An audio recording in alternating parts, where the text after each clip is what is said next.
In the fall of 2003, Elias Thorne gave up 35 head of cattle, not to the bank or the rendering plant, but to the thirsty earth of his own ranch.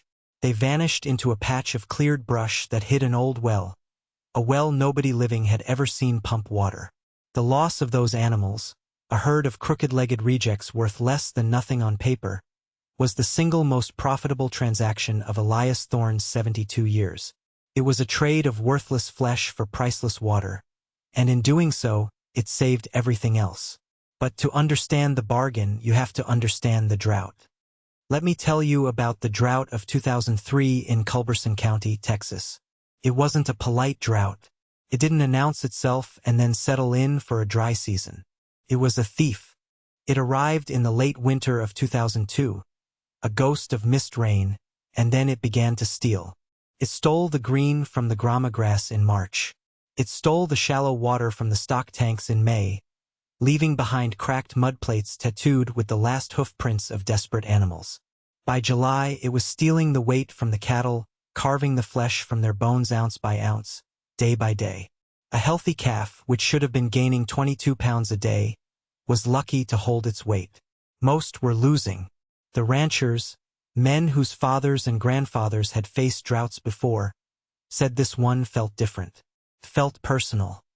The market, as it always does, smelled the desperation. The price for a 500-pound steer calf, which had been a respectable $110 a pound the year before, collapsed. First to $0.90, then to $0.75. By August, you were lucky to get $0.60. It was a simple, brutal equation. The cost of hay, trucked in from counties that still had rain, had tripled to $250 a ton. A single cow could eat $4 of hay a day, and she was raising a calf that was losing value by the hour. Every morning, a rancher woke up poorer than when he went to sleep. The logical, data-driven, modern answer was to sell. Sell the calves early, sell the older cows. Sell the whole damn herd if you had to. Cut your losses. Preserve your capital. Wait for the rain. This was the gospel according to Marcus Cole. Cole was 38 years old, held a master's degree in agricultural economics from Texas A&M, and worked as the county's extension agent. His job was to bring modern, efficient, science-based practices to the ranches of West Texas. He drove a white Ford F-150 with a government seal on the door and carried a Targus laptop bag full of spreadsheets. He was a good man, an earnest man. He genuinely wanted to help. He saw the ranches not as homesteads but as businesses, complex biological factories for converting grass into protein. His advice was always sound, always backed by numbers. He advised soil testing, genetic selection for feed efficiency, rotational grazing schedules optimized by software, and, in the face of this drought, aggressive culling. "You can't feed your way out of a drought," he'd say at the coffee shop, holding court with worried men in dusty jeans. "You have to sell your way through it. Liquidate your least productive assets. The bottom 10% of your herd has to go. It's triage." Elias Thorne had been ranching on the same 4,500 acres for 55 of his 72 years. He'd taken over the land from his father, who had taken it over from the man who first put down stakes there in 1888. Elias did not own a computer. His records were kept in a series of leather-bound ledgers, the earliest entry dated 1902, written in his grandfather's elegant, looping script. He was known for two things. He never borrowed money against his land, and he was pathologically patient. He wore gray work shirts, washed until they were soft as flannel, and a pair of bullhide boots his father had given him for his 30th birthday, resold 7 times. He introduced himself not by his name, but by his ranch. "Thorne Ranch," he'd say, offering a calloused hand. The land came first. Elias listened to Marcus Cole's advice at the weekly cattleman's breakfast at the stockman's diner. He'd nod politely, sip his black coffee, and say nothing. Elias didn't think in terms of productive assets or protein conversion. He saw his cattle as a living part of the land, no different from the deer or the coyotes or the scrub oak. He saw the ranch not as a factory but as a single, complex organism. His job, as he saw it, was not to manage it for maximum efficiency, but to keep it in balance. His grandfather had taught him the guiding principle on which the ranch had survived 3 other catastrophic droughts and the Great Depression. The old man had said it over and over, pointing a gnarled finger at the horizon. The land will tell you what to do. You just have to be quiet enough to hear it. For Elias, being quiet meant watching. He watched the way the grass cured on the stem. He watched the behavior of the ants around their hills. He watched the color of the sky at dusk. These were his spreadsheets. His grandson, Ben, was 22 and had just returned from 2 years of agricultural college. Ben loved his grandfather, but he sided with Marcus Cole. He saw the old ways as sentimental, inefficient, a kind of pleasant path to bankruptcy. He'd walk the pastures with Elias, pointing out the flaws. "Grandpa," he'd say, his voice full of the gentle frustration of the newly educated. "Our calving interval is 3 weeks longer than the county average, and our weaning weights are 15% below the breed standard. We could fix that with better genetics and a targeted nutrition program." Elias would just nod. He'd pick up a piece of granite, worn smooth by 1,000,000 years of wind, and feel its weight in his palm. "The land's on a different schedule than the bank, son," was all he'd say. "It balances its own books. In its own time." The inciting incident, the moment the 2 philosophies were set on a collision course, happened on a blistering Saturday in late August at the sale barn in Van Horn. The air was thick with dust and the smell of terrified animals. It was a liquidation sale. A neighbor, a good man named Jed Olson, whose family had ranched next to the Thornes for 70 years, was selling out. The bank had called his note. Jed was 65 years old, a man broken by the sky. He stood by the auctioneer's block, his face a gray mask, watching his life's work walk under the hammer for 40 cents on the dollar. The sale went on all day. Cow-calf pairs that would have brought $1,500 a year ago were selling for $600. The buyers were vultures, men with deep pockets and access to cheap feed in other states, picking the bones of Culberson County. Near the end of the day, they brought in the last lot, 35 yearling heifers. And the auctioneer, a man who could normally wax poetic about a 3-legged goat, fell silent for a moment. He cleared his throat. "All right, boys, here's the last of the Olson herd. Lot 112, 35 head of mixed-breed heifers. As is, where is." They were a sorry sight. They were thin, their coats dull. But their main problem was structural. Every single one of them had a noticeable defect in their front legs. A slight, but undeniable, crookedness below the knee. It was a genetic quirk, something from a bull Jed had used a few years back. It didn't make them lame, not really. They could walk, they could graze. But in the world of modern cattle breeding, a world of expected progeny differences and genomic testing, they were lepers. They were a visible, unmarketable flaw. The auctioneer started the bidding at $300 a head. Silence. He dropped it to $250. More silence. The buyers shifted in their seats, looking at their boots. Nobody wanted them. They were a genetic dead end, and in this market there was no room for charity. Jed Olson's face, if it was possible, got even grayer. The humiliation was profound. Not only was he losing his ranch, but the very last of his animals were deemed too worthless to even buy for slaughter. The auctioneer sighed. $200 a head, boys. That's meat price. Someone give me 200-inch. From the back of the stands, a quiet voice said, "I'll take them." Every head in the barn turned. It was Elias Thorne. He hadn't bid on a single animal all day. He sat beside Ben, his face calm, his hands resting on his knees. The auctioneer was stunned. "Elias? You want these heifers?" "I'll take the lot," Elias said, his voice even. "But not for a price." A murmur went through the crowd. This was unheard of. Elias stood up. He wasn't a tall man, but he had a gravity to him that made people listen. He looked directly at Jed Olson, who was staring at the ground. "Jed," he said, his voice carrying across the dusty arena. "I'm not buying your cattle, but I'll give them pasture. They can run with mine until the rain comes. When you get back on your feet, you can come get them. No charge." Ben turned to his grandfather, his face a mixture of horror and disbelief. "Grandpa, what are you doing?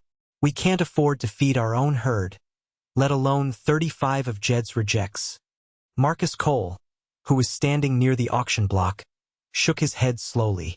He saw it as the final, tragic mistake of a sentimental old man. It was an act of economic suicide, pure and simple. Jed Olson looked up, and for the first time that day, there was a flicker of light in his eyes. He couldn't speak. He just nodded. The auctioneer, seeing a deal was made outside the bounds of his commerce, banged his gavel. Lot 112 passed from the sale. "Let's move on." That evening, a cattle truck rumbled down the long gravel road to the Thorne Ranch. Ben guided the driver to a holding pen. The 35 heifers stumbled out, confused and thirsty. They were even uglier up close. Their legs were twisted in a dozen different ways. They looked like something nature had assembled from leftover parts. Ben leaned on the fence, watching them. "I don't understand, Grandpa. This is charity we can't afford." Cole said our pasture condition is at 40% of capacity. We're already overstocked. Adding 35 more head is insane. Elias stood next to him, his eyes on the cattle. He wasn't looking at their crooked legs. He was watching the way they moved, the way they investigated the water trough. There was a toughness in them, a lack of refinement. They were survivors. "They're not going on the main pasture," he said. "Then where?" Ben asked. "The north pasture is bare dirt. The west is all rock." Elias pointed toward a distant, dark green line on the horizon. "There, in the scrub." Ben stared. The scrub was a 640-acre section of the ranch that hadn't been grazed in 40 years. It was Section 17, a square mile his grandfather had fenced off in the 1960s, declaring it tired. It had since grown into a nearly impenetrable thicket of mesquite, catclaw acacia, and scrub oak. It was considered the most worthless piece of the entire ranch.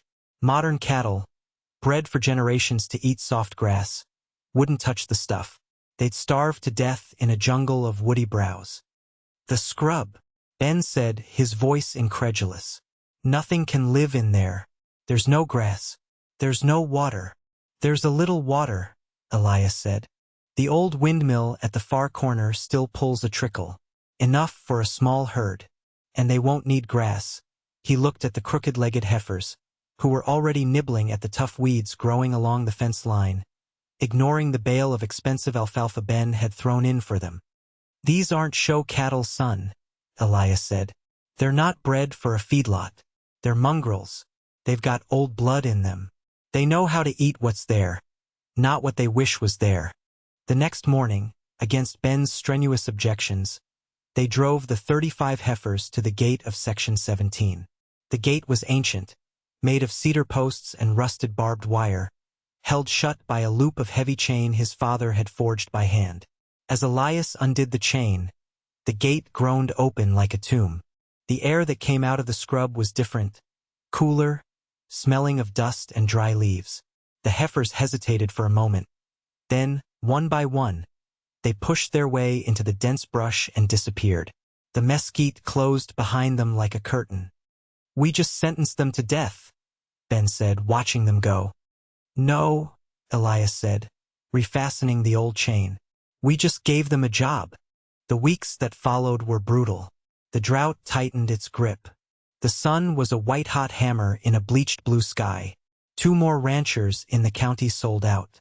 Marcus Cole started holding weekly emergency meetings, advising everyone to sell, sell, sell.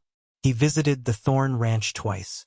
The first time, he brought satellite imagery printouts that showed the vegetative index of Elias's pastures. They were colored in angry shades of red and orange. "Elias, look at this," he said, spreading the papers on the hood of his truck. The heat made them curl at the edges. "You're at 25% carrying capacity. Your main herd is losing a pound a day. I've run the numbers. At current hay prices, you're losing $1,500 a week. And that's not even counting the 35 head you've got hidden in the scrub." Elias looked at the papers. They meant nothing to him. He was looking at the real thing, the brown hills behind Marcus's truck. The land is resting, Marcus. It'll come back. It won't come back if your cattle have eaten it down to the roots. And those Olsen heifers, what are you feeding them? You can't be trucking hay back into that mess. They're feeding themselves, Elias said simply. Marcus stared at him, a flicker of pity in his eyes. He thought the old man had lost his mind. Elias, there is nothing edible for a bovine in that scrub. It's a biological desert. They are starving back there. You're being cruel. There's a difference between what's edible and what's preferable, Elias said. They're doing fine. The second time Marcus visited, he brought Ben with him. They cornered Elias in the barn. It was an intervention. Grandpa, listen to him, Ben pleaded. We have to sell the calves. We can get maybe 50 cents a pound if we sell now. If we wait another month, it'll be 30 cents.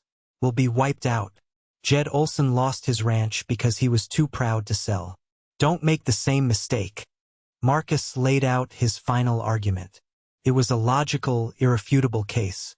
Sell 100 calves, sell the 50 oldest cows, and sell the 35 Olsen heifers for whatever pennies they could get. Use the capital to buy enough hay to get the core herd the best genetic stock through the winter. It was the only rational choice. It was the choice a CEO would make.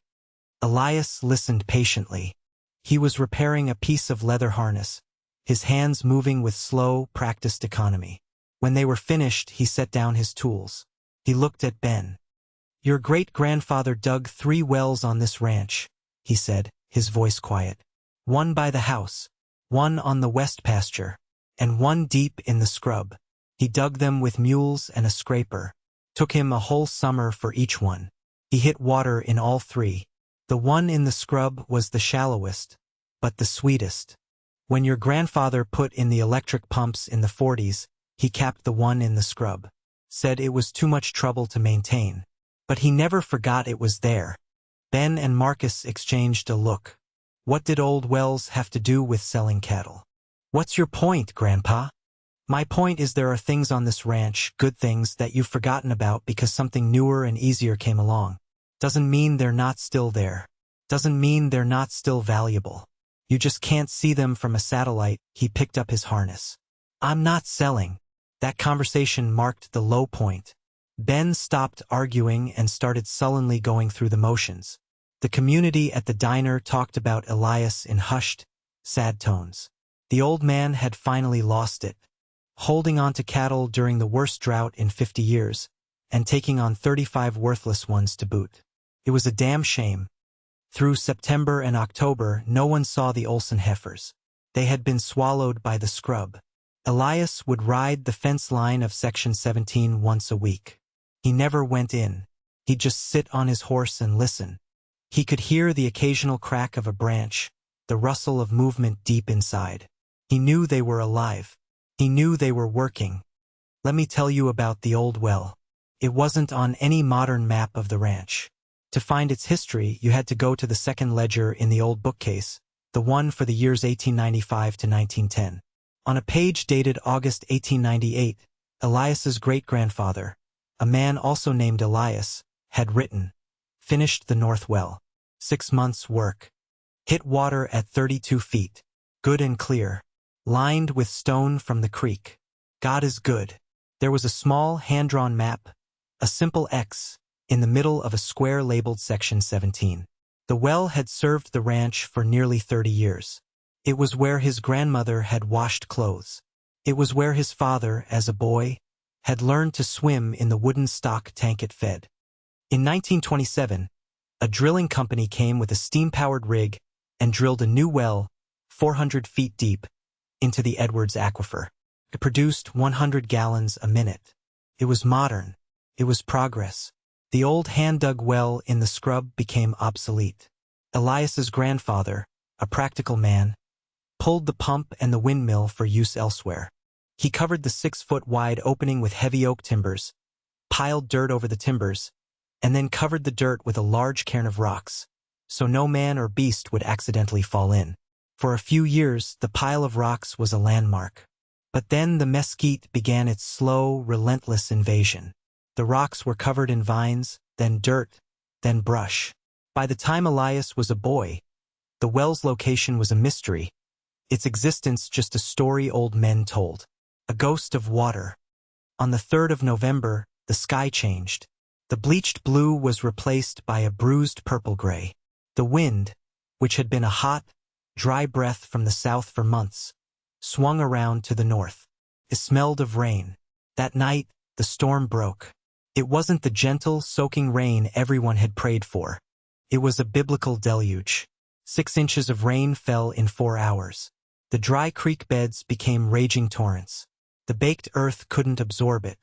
The water sheeted off the hills, carrying with it topsoil, fences, and anything else not bolted to bedrock. The flash flood tore through the heart of the Thorne Ranch. It took out a half-mile of fence along the main creek and, more importantly, it swamped the electric pump at the main well. The motor was submerged in a whirlpool of muddy water and debris. When the water receded the next morning, the pump was dead, choked with silt. Suddenly, Elias had 250 head of thirsty cattle in his main herd and no way to get water to them. The stock tanks were full from the rain, but that would only last a week in the November heat that followed the storm. The cost to get a new pump installed was $8,000, and it would take 2 weeks to get the crew out. The only other option was to truck in water. The price was astronomical, 10 cents a gallon. For his herd, that was nearly $1,000 a day. He had maybe 2 weeks of cash reserves. After that, he'd have to sell. The drought, it seemed, would win after all. The rain had been a cruel joke, a final twist of the knife. Ben was in a panic. Marcus Cole called, his voice full of genuine sympathy. Elias, this is it. You have to call the trucking company and you have to call the buyers. Sell the herd. There's no other way. You're out of time. Elias hung up the phone. He walked to the old bookcase and pulled out the second ledger. He turned to the page for 1898 and stared at the hand-drawn map. An X in the middle of a square. For a long time he just stood there. Ben watched him, thinking the old man was retreating into the past, into useless memories. Then Elias closed the book. Get the truck, son, he said. And the pry bars. Are we going to try and fix the pump ourselves? Ben asked, a flicker of hope in his voice. No, Elias said. We're going to look for a well. They drove in silence to the old gate of Section 17. The storm had battered the scrub, but it looked mostly the same. Elias opened the gate and they drove the old ranch truck down a barely there track that wound into the mesquite. After about half a mile, Elias told him to stop. The change was breathtaking. It was as if they had entered a different world. The impenetrable thicket was gone. The mesquite trees were still there, but they had been stripped bare of leaves and low branches up to a height of about 5 feet. The ground, once choked with thorny bushes and weeds, was clear. It was bare, red dirt, but it was open. You could see for 100 yards in any direction. The 35 crooked-legged heifers had eaten the jungle. They had spent 3 months doing what a bulldozer would have done in a week, but they had done it quietly, turning waste into sustenance. Ben was speechless. They cleared it. Told you they had a job, Elias said, his eyes scanning the cleared landscape. But there was no sign of the cattle. No tracks. No droppings. The clearing was eerily silent. 100 acres of cleared brush, and not a single living animal. It was a ghost pasture. Where are they? Ben asked, his voice uneasy. Elias didn't answer. He was walking in a slow circle, his eyes on the ground. He was looking for a ghost. A pile of rocks that hadn't been seen in 80 years. The rain had washed the land clean, stripping away the top layer of dust and leaves. And then he saw it. Not a pile, but a ring. A perfect, 6-foot circle of flat, gray stones, almost flush with the ground, their edges exposed by the scouring force of the floodwater. In the center of the ring was a depression, a sinkhole of dark, damp earth. They walked toward it. The heavy oak timbers his grandfather had laid across the well mouth had long since rotted away to nothing. The dirt piled on top had held for decades, supported by a web of mesquite roots. But the cattle, drawn to the slight depression, had congregated there. Their weight day after day had compacted the soil. The flash flood had saturated it, turning the plug of earth into heavy mud, and it had given way. The 35 heifers were gone. They had fallen into the earth. The old well had taken them. Ben stared at the hole, his face pale. He understood immediately what had happened. He looked at his grandfather, his eyes full of despair and a terrible, pitying grief. All that stubbornness, all that faith in the old ways. For this, to lose 35 animals in a hole in the ground. To have his charity and his foolishness collapse into a literal pit. "They're gone, Grandpa," Ben whispered. The words hung in the silent air. All of them. For nothing. Elias Thorne did not look at his grandson. He did not look at the dark, collapsed earth where his cattle had vanished. He knelt, his old knees cracking, at the edge of the stone ring. He peered down into the darkness of the well shaft. He was silent for a full minute. He was listening, not for the sound of hurt animals, but for the sound of what the animals had purchased. He could smell it, the cool, damp, clean scent of deep earth and water. He stood up, his face unreadable. He looked at Ben, and his voice was as calm and steady as the northern star. "Not for nothing, son." He took a rock and dropped it into the hole. They waited. 1 second, 2 seconds. Then, from the darkness below, came the sound. Not the sickening thud of rock hitting an animal, but a clear, deep, resonant plunk. The sound of water. Took them the rest of the day. They drove back to the ranch, gathered shovels, heavy chains, and an old hand pump that had been rusting in the back of the barn for 50 years. When they returned, they dug away the collapsed earth around the well mouth, exposing the beautiful, perfectly preserved stone lining his great-grandfather had laid by hand. The shaft was clear. 30 feet down, the surface of the water gleamed like a black mirror. It was still and pure. The cattle were deep beneath it, a silent sacrifice. They rigged the hand pump to a crossbeam and lowered the pipe into the water. It took 100 priming strokes, Ben and Elias taking turns, their arms and backs aching. The pump groaned and coughed up rusty, muddy water at first. Then it began to run clear, and cold, and sweet. It flowed out onto the thirsty red dirt in a steady, life-giving stream. They tested it. With a steady rhythm, the old pump could produce 15 gallons a minute. It wasn't the 100 gallons of the electric pump, but it was more than enough. It was 900 gallons an hour. It was 21,600 gallons a day. It was salvation, flowing from a hole in the ground. They worked into the night, rigging a gravity feed to a series of troughs they'd hauled out. The next morning, they opened the gates and let the main herd, thirsty and confused, into the newly cleared pasture. The cattle drank, and drank, and drank. A week later, Marcus Cole drove out.